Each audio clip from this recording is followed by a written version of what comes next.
Ahiretke daярдануу кантип daярданабыз? Иман, амали салих. Иманды бекемдеп, амалдарыбызды оңдап, дурустап, ушу менен ахиретке адам daярданат. Ясалунака анир рух, кулир руху мин амри рабби. Кур'ан-ы Каримде рух, жан тууралуу суроо берилген. Жөөттөр келип пайгамбарыбыз Мухаммад саллаллаху алейхи ва салламдан сураганда рух тууралуу. Рух деген эмне? Жан деген эмне? Бирле жакшы эле басып жүрөт, сүйлөп жүрөт, угуп жүрөт, кармап жүрөт. Бирле учур келип калды, көзү турат, бирок көрбөй калды, тили турат, сүйлөбөй калды, кулагы турат, укпай калды, колу турат, кармабай калды, путу турат, баспай калды. Болбосо бүгүнкү күнү видео наблюдениялар канча? Канча жерде жаап койсоңуз да ал кайсы тешиктен кирди, каяктан кирип келип алып кетти жанын? Суроо.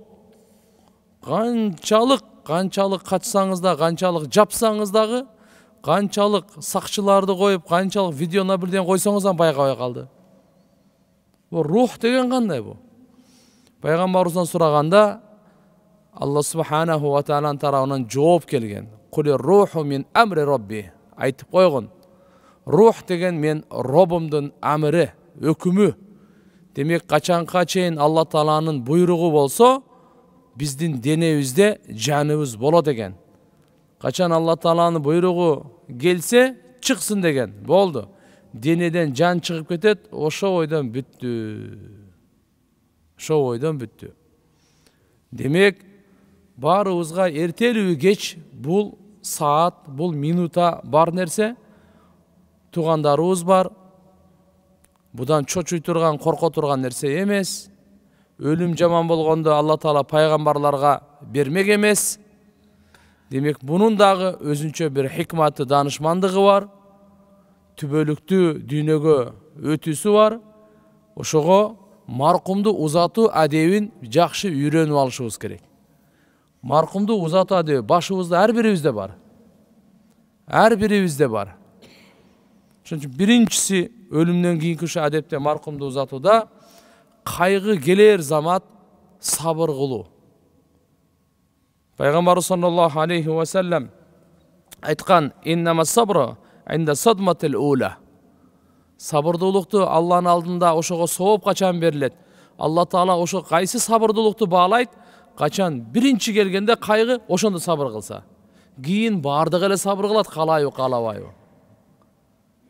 Калайбы, каалабайбы баарыбыз сабыр кыласын. Бирок биринчи кайгы келген учурда, ошол учурда өзүбүздү кармап, Алла тааланын тагдырына разы болуп, Алла тааланын тагдырына каршы чечим чыгарбай, мына ушул эч кандай арыз дооматы жок. Жараткан Алла берди, алды. Лиллахи ма а'та ва лиллахи ма ахад. Ва куллу шайин индаху би ажалим мусамма. Алла берди, Алла алды. Ар бир нерсе анын алдында жазылган, өлчөлгөн, ченелген бардык нерсе деп. Демек биринчи сабырдуулук экен. Экинчиси тагдырга там берип, Алланын чечимине разы болуу экен. Андан кийин жаш бала эгерде балагатка жетелек өтүп кете турган болсо, Алла тааладан соопту үмүт кылуу.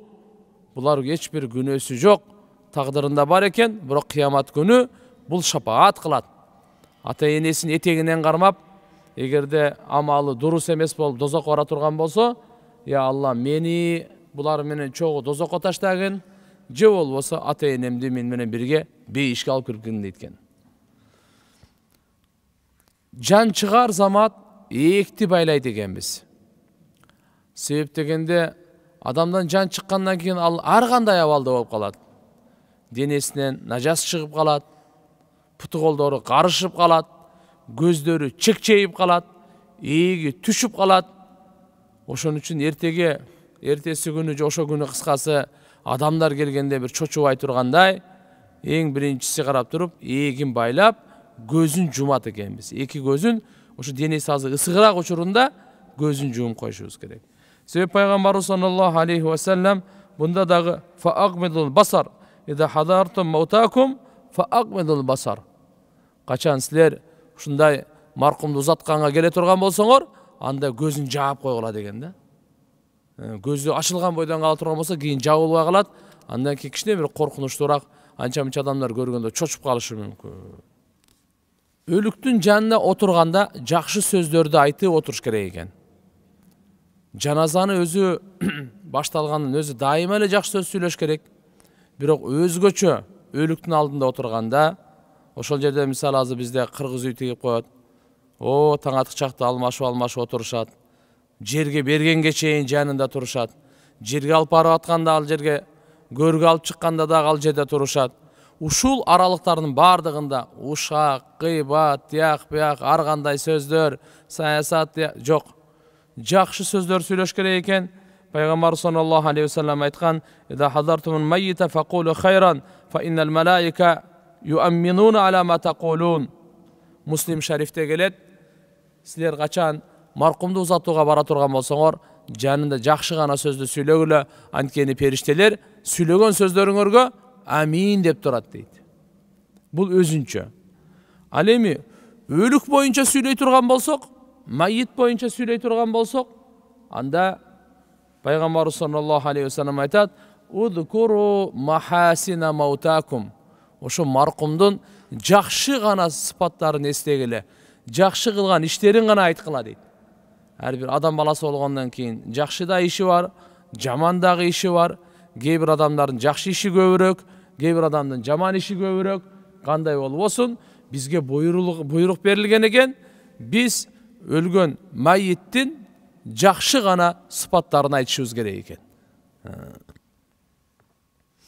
Өлүктү өтө эле көп жарыя кылып өрбөш керек экен. Ызучу кылып эле бардыгына даң-дуң кылып, ар кандай газета, радио, телевидение бир кыйкырык жок. Туган урук, жакын санагандардын баарын айтып коюш керек, ал сөзсүз. Бирок өтө эле мына шухрат кылып, өтө эле жарыя кылып өрбөш керек. Кайсы үйдөн өлүк чыга турган болсо, ошол үйгө бир күндүк тамагын алып барып беришибиз керек. Бир күндүк тамагын, себеп пайгамбарыбыз айткан, аларды азыр тамак жасагандан алек кылып кое турган кайгы деген бар. Силер тамак жасап алып баргыла, эрти кеч түшкү башка тамагын алып барып, ошол жердегилерге, бизге тескерисинче болуп калды да биздики. Ал жерден барып тамак жешибиз керек да. Алардын барып курсагын тойгозгон ордуна, алардын өлгөн үстүнө көмгөн кылып, алардан тамак жешибиз керек. Мынакей биздин динибиз кандай кайрымдуу, кандай мээримдүү, кандай боорукер. Баарыбыз ошо кайгысын бөлүшкөн мааниси кандай? Ушун тамагын биз көтөрөйлү деп, биз алып барышыбыз керек экен тамакты. Өлүк үчүн маркумга кескин түрдө чечим чыгарбаңыз. Бул бейиштик, дозоктук деп. Бул бейиш болду, бейишке кирди. Жок, бул дозокко кирди. Жок. Пайгамбарыбыз айткан, мага кандай мамиле болоорун Алла өзү билет деген. Биз кимбиз? Демек, майли жакшы күмөндө, жакшы ойду айтсак болот, бирок кескин түрдө эч ким айта албайт. Бейиштик, дозоктук чечимди ол жараткан Алла чыгарат аны. Ким кандай болот, өзү чыгарат. Өзү чечет. Биз Алланын ишине кийгилишпей эле коелу. Жакшы үмүт менен, жакшы дуа менен Алла Тааладан тилеп койсок болот, бирок кескин түрдө чечим чыгарсак болбойт тугандар. Кайгы 3 күн. 3 күндөн кийин ашык болбойт. 3 күн кайгы. Болду. Калганын эми иншалла ахиретте жолугабыз. Имандуулар бардыгы бейиште жолугат. Иншалла. Өткөндөрдүн аркасынан биз деле өтөбүз, эртели кеч. Демек кайгы 3 күн. Албетте бир аялдын күйөөсү өлүп кала турган болсо, ага 4 ай 10 күн. 4 ай 10 күн. 4 ай 10 күнгө чейин башкага турмушка, же болсо бир жасанганга, же тияк бияк неме кылганга болбойт. Аза күтүү, кайгы күтүү болот ага. Өлгөн майитке, маркумга өкүрүп, кыйкырып ыйлабайт экенбиз. Пайгамбар саллаллаху алейхи ва саллям тыюу салган.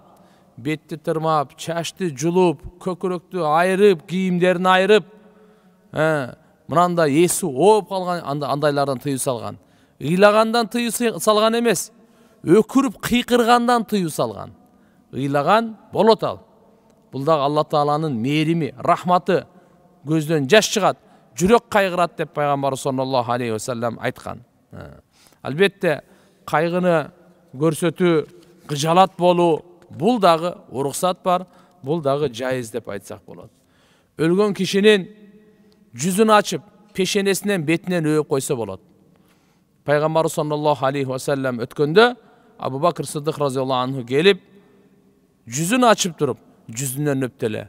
Тирүү кезиңизде кандай жакшы адам элеңиз, өлгөндөн кийин да кандай жакшы адамсыз деп пешенесинен өп койгон. Демек бул дагы нерсе бар экен туугандар.